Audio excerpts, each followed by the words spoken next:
Welcome back to your live continuing coverage of CES 2018 here at the Las Vegas Convention Center in Las Vegas, Nevada. Now, we have lost complete power here at Central Hall in the Las Vegas Convention Center. There are many people making their way to the exits. We have no idea why this has happened. We've reached out to the broadcast team of CES, of the CTA, and they have told us they don't know what's going on right now, and they will let us know when they know something. I'm sure their phone is ringing off the hook.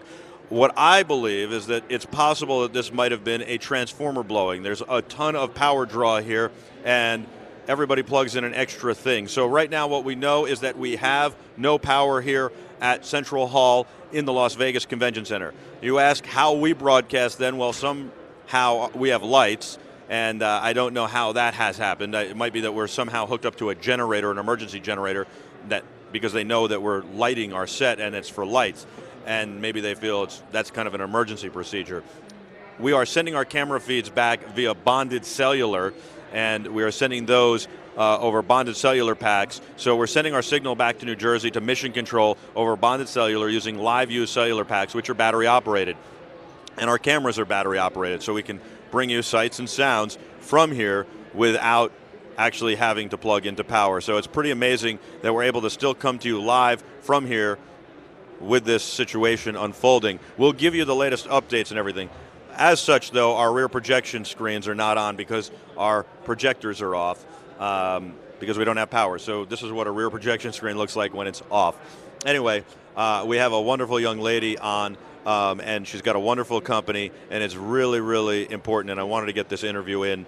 You took your time to come over here, but more importantly, you have something that could help a lot of people. So thank you for joining us. Thank you so much for having me. So you make a product that helps people who really suffer from anxiety and mental disorders, and it's a wearable. And I really like this, and I think it's very important because if you can help people change their habits and their behaviors, that's the utmost important.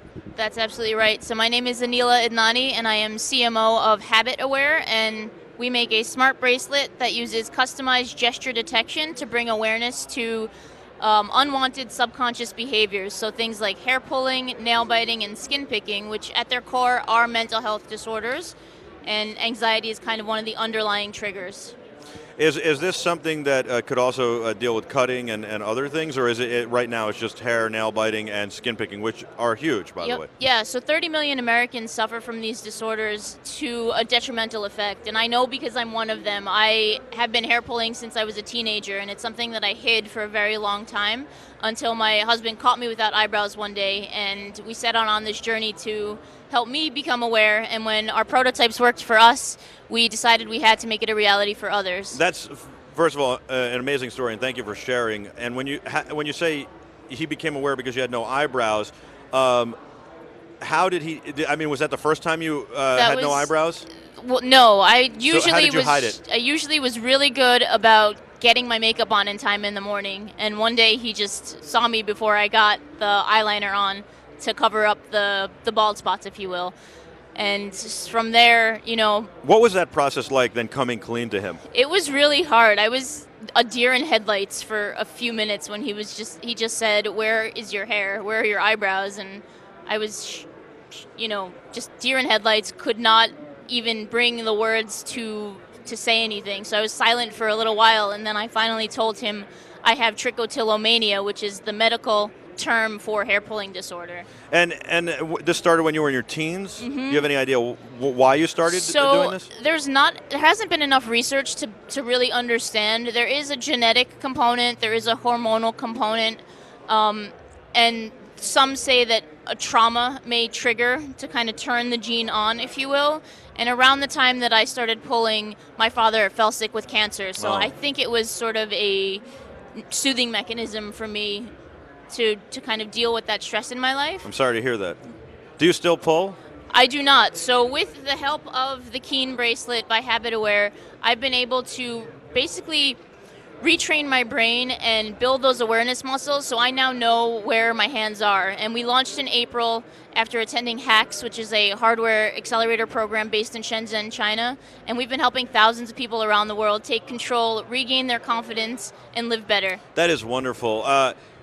How long did it take you to get to this point? So we started prototyping, or rather I shared my secret about 2 years ago, and we started prototyping, and my husband and I are technophiles, but we do not have the technical capacity to build something. But I believe that when the universe knows something needs to be in the world, the doors sort of open, and we, through sheer luck and through hard work, we found the right team to make this a reality. And you guys funded this yourself? We are self-funded. We are also funded through friends and family, as well as a VC firm based in Minneapolis, where we are based, and as well as HAX. Okay, so you funded it yourself to a certain point, you got friends and family to a certain point, and then VC has now backed you, and HEX. That is really a wonderful story, and it actually works. How does it work?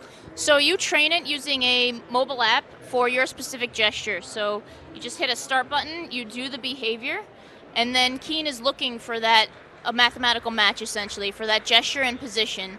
And when it senses a match, it vibrates, and that vibration just snaps the user to awareness. It shifts it from the subconscious to the conscious mind, so you can make that new choice, whether it's grabbing a fidget cube or a squeezy ball or doing a deep breathing exercise. So you would say that you didn't want to be pulling your hair. You did this because it made you feel better, and you maybe even were ashamed of it, but you did it, and so when you were aware of that you were doing it, you were able to change your behavior. Exactly. It's a vicious cycle that kind of feeds on itself. Well, I imagine you then feel horrible about what you've done. And then you continue to pull or pick.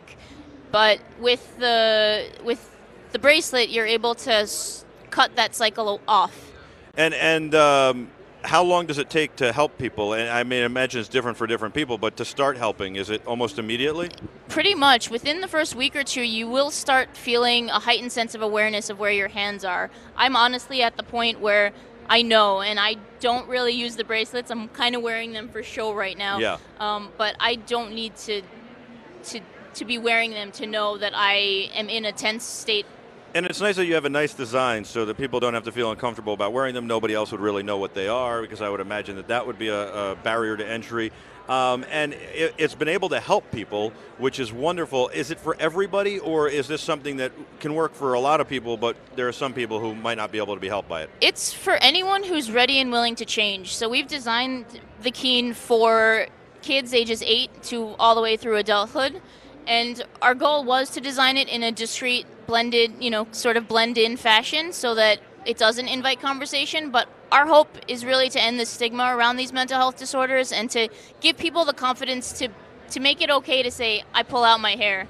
You are doing something really phenomenal. It's really important. Mental health and mental health awareness is very important, and we need to pay more attention to it in this country, especially. Is it covered by insurance? It's not covered by insurance. We are still working on our pathway through sort of the health insurance maze, if you will. But we do believe with a medical profession's recommendation, you may be able to get it covered by an HSA or an FSA. Okay.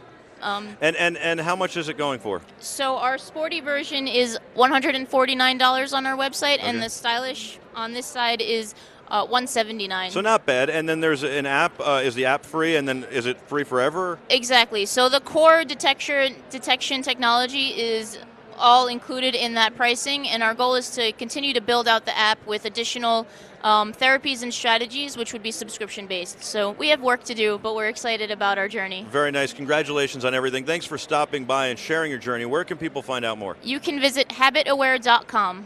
HabitAware.com. HabitAware.com. HabitAware.com. What a great product. Thank it's you very so necessary, much for helping very us important. Raise awareness. Thank you for your time. Thanks for coming by, and thanks for sticking through the blackout that we have here. I think the lights We're are going to come back in just a few minutes with a whole lot more. I see Jason is here from Whoosh, and I'm very excited about that, so we'll definitely come back here, but we'll probably send it to the sands right now. Again, we're experiencing a full blackout, or almost a full blackout, I guess, except for emergency lights here at Central Hall of the Las Vegas Convention Center. If we have more information, we'll update you as it comes. We're an official media partner of CES 2018. Very proud of that. At BeTerrific TV on all social media. Stay with us.